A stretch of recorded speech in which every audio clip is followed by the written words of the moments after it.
Kanggo kowe sing duwe weton kliwon rene do rungokno iki ana buku kuno. Weton kliwon biasane kuwi duwe watak sing kuat, kaku, keras kepala. Tapi dheweke ya duwe rasa humor sing dhuwur. Babagan kesehatan, weton kliwon kuwi ora duwe masalah. Paling gur ketularan penyakit-penyakit sing enteng ngono kuwi. Dadi wis rasah kuwatir, mesti sehat. Kesehatan pokoknya jos. Terus weton kliwon kuwi masalah rezeki karir. Nek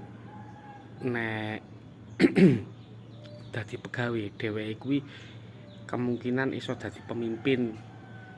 Dheweke duwe karakter sing kuat. Dadi dheweke moh diatur-atur.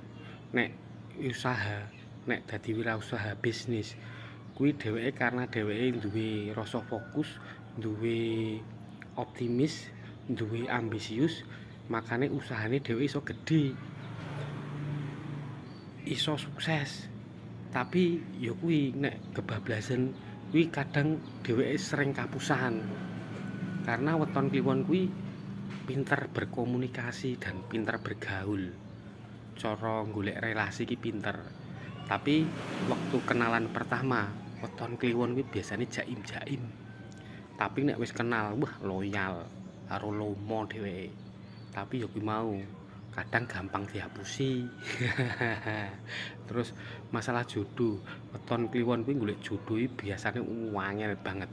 Nang ngarep iki angel, pating slintut ngono kuwi. Tapi entek-entekane ketemu. Weton kliwon kuwi jane ora romantis, tapi dheweke duwe setia. Wis ngono sik ya. Muga-muga relevan, muga-muga bermanfaat. Nek ra manfaat ya ora apa-apa, ora usah digagas.